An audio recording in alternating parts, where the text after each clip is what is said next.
Assalamualaikum warahmatullahi wabarakatuh. Halo anak-anak ibu semua, apa kabar? Semoga kalian sehat selalu dan semoga di masa pandemi ini tidak melunturkan rasa semangat kalian untuk belajar ya. Di mata pelajaran kali ini kita akan membahas mengenai VLAN atau virtualan. Mungkin dari kalian ada yang sudah pernah membaca mengenai apa itu VLAN atau virtualan, atau mungkin sudah pernah sharing dengan kakak kelas sebelumnya mengenai cara konfigurasi VLAN atau cara kerja dari VLAN itu sendiri bagaimana. Nah, kita di sini akan membahas mengenai VLAN. Oke, jadi sebelumnya kalian sudah pernah ibu ajarkan mengenai LAN, Local Area Network, kemudian ada MAN, Metropolitan Area Network, kemudian ada WAN, Wide Area Network, dan virtualan ini kita akan selalu menyangkut pautkan dengan LAN, MAN, WAN, dan ada kaitannya. Jadi VLAN sendiri itu kita analogikan ada LAN di dalam LAN. Nah, selain itu VLAN tersebut merupakan teknik memisahkan beberapa IP network secara logikal pada sebuah switch.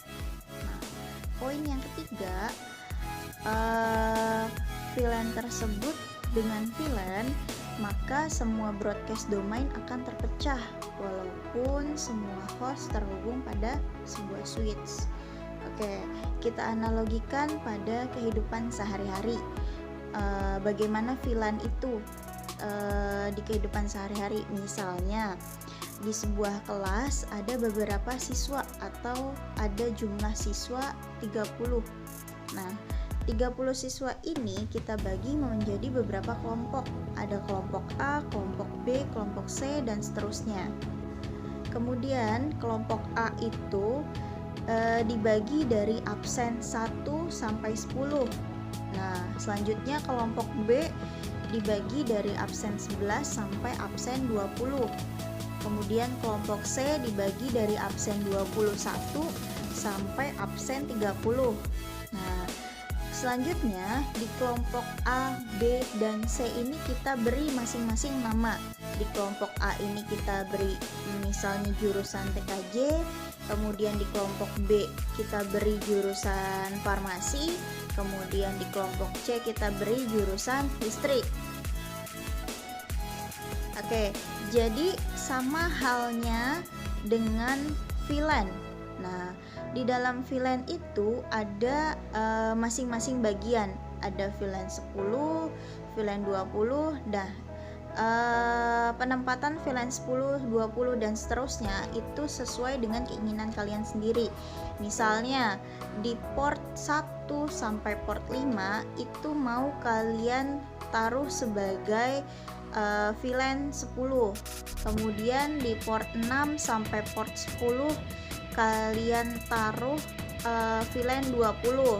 Nah, VLAN 10 ini diibaratkan di sebuah perusahaan, misalnya kalian mau memberi nama divisi IT. Kemudian di VLAN 20 kalian mau memberi nama divisi marketing.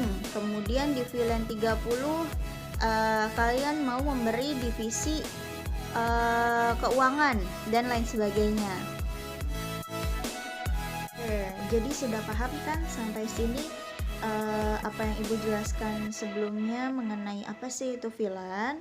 Nah, selanjutnya kita akan membahas mengenai manfaat apa sih yang didapatkan ketika kita menggunakan VLAN. Kenapa kita harus menggunakan VLAN? Kenapa tidak menggunakan jaringan, metode jaringan atau teknologi jaringan yang lain? Nah, kita akan membahas materi tersebut selanjutnya. Oke, manfaat yang pertama adalah untuk menghemat penggunaan switch ketika kita membuat dua segmen jaringan atau lebih. Kenapa menghemat? Karena di saat kita ingin membuat dua segmen jaringan atau lebih, kita tidak perlu menggunakan banyak switch. Kita hanya perlu menggunakan satu switch saja, tapi di dalam switch tersebut kita gunakan teknologi trunking port. Nah, yang akan menyalurkan lalu lintas data ke masing-masing switch yang lain atau menyebarluaskan lalu lintas data ke masing-masing switch yang lain. Nah, untuk manfaat kedua yaitu keamanan, di mana dengan VLAN dapat mengurangi kemungkinan pelanggaran informasi rahasia. Jadi bagaimana sih cara kerja dari manfaat yang kedua ini, keamanan di dalam sebuah VLAN? Jadi keamanan ini bekerja karena VLAN tersebut sudah diberikan pada awalnya hak akses masing-masing divisi, misalnya di sebuah perusahaan yang sudah ibu analogikan sebelumnya. Nah, masing-masing hak akses ini tidak bisa diganggu-gugat oleh masing-masing divisi lainnya. Nah, misalnya divisi IT atau divisi marketing tidak bisa mengotak-atik informasi atau data keuangan. Nah, karena kenapa begitu? Karena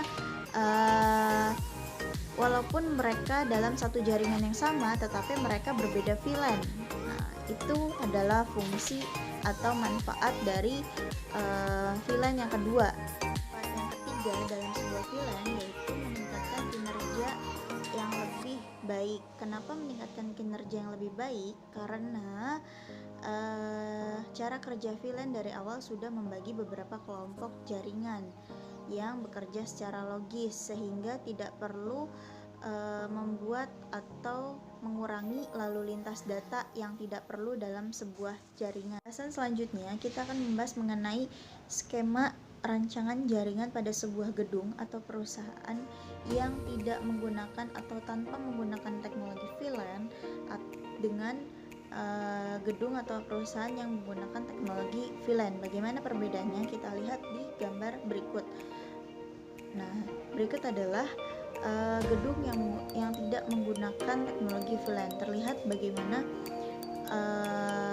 skema rancangan jaringan yang digunakan terlalu banyak menggunakan switch di gedung tersebut, sehingga tidak efisien dari segi biaya. Nah, tidak hemat ya. Ini ada skema rancangan jaringan pada gedung yang menggunakan teknologi VLAN. Terlihat perbedaannya bagaimana gedung atau sebuah perusahaan yang menggunakan teknologi VLAN dan tidak menggunakan teknologi VLAN. Nah, di sini yang menggunakan teknologi VLAN terlihat sudah tertata rapih dan masing-masing kelompok VLAN-nya sudah disusun sedemikian rupa sehingga tidak menggunakan terlalu banyak switch dan penggunaan sumber daya yang ada juga lebih sedikit. Nah, di gedung tersebut pada lantai 1 terdapat VLAN 10 dan VLAN 20 dengan divisi yang berbeda. Kemudian di lantai 2 terdapat VLAN 10 dan VLAN 20 yang memiliki divisi berbeda juga. Nah, di masing-masing VLAN 10 dan VLAN 20 sudah dibuatkan masing-masing hak akses dari jaringan VLAN tersebut.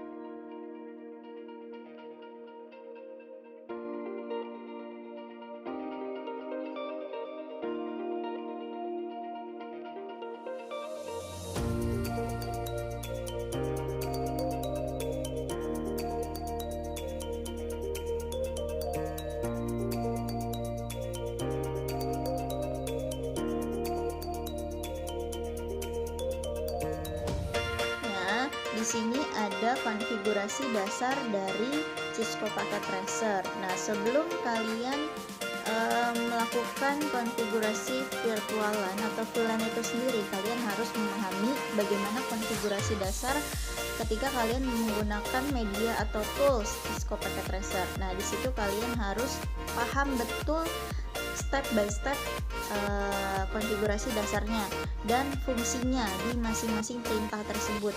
Nah, itu kalian pahami sendiri ya. Selanjutnya ada konfigurasi virtualan sendiri.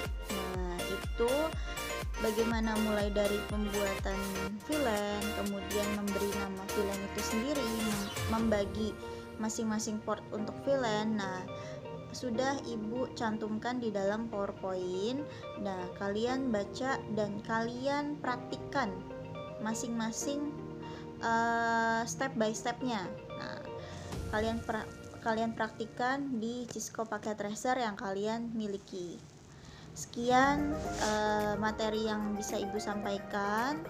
Jika ada pertanyaan bisa langsung hubungi melalui WhatsApp Ibu di masing-masing grup kelas yang sudah ada.